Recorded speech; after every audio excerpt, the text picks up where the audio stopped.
साहेब, मागील 2.5 वर्षापासून मी पदम इन्व्हेस्टमेंट भूखंड क्रमांक C3B यांनी महानगरपालिकेच्या डम्पिंग ग्राउंडवरती आणि MIDCने जो प्लॉट अलॉट केला आहे त्याच भूखंडावर मंजूर नकाशाच्या व्यतिरिक्त एक्स्ट्रा बांधकाम यांनी केलेलं आहे। याची माहिती यांना मी 2018 पासून दिलेली आहे, परंतु अद्याप याच्यावर या लोकांनी कोणती कायदेशीर कारवाई केलेली नाही। शासनाचा एवढा मोठ्या प्रमाणात जो महसूल आहे तो बुडतोय, कारण तो खूप मोठ्या प्रमाणात बांधकाम करून ती सगळं भूखंड तो वापरतोय, पण ते महसूल न देता हे बेकायदेशीररित्या तो हे सगळं करतोय आणि MIDC जे अधिकारी आहेत त्याला ते पाठीशी घालतायत, कोणत्याही प्रकारची कारवाई त्यावर करत नाही आहेत।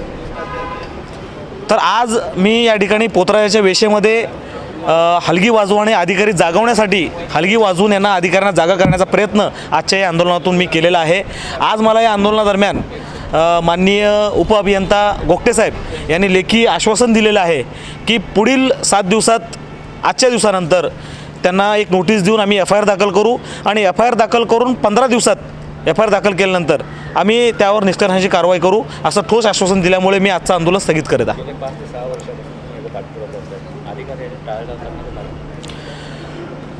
गेली 5 ते 6 वर्षे मी या अतिक्रमणासंदर्भात निष्कर्षित करण्यासाठी मागणी करतोय, परंतु अधिकारी याला टाळाटाळ करतायत। याचं एक कारण असू शकतं, एकतरी राजकीय कुठल्या व्यक्तीचा यांच्यावरती दबाव आहे किंवा यांचे त्या जो भूमाफिया आहे त्याच्याबरोबर यांचे कुठेतरी लागेबंदे आहेत, म्हणून महाराष्ट्र औद्योगिक विकास महामंडळाचे अधिकारी आहेत ते कारवाई करत नाही आहेत।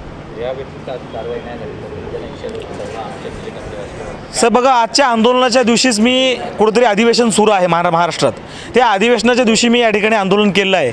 आजचे सर्व व्हिडिओ आणि जी काही बातमी आहे ती आमदारांपर्यंत सुद्धा मी पाठवलेला आहे। अधिवेशनात निश्चितच हा प्रश्न उपस्थित केला जाईलच।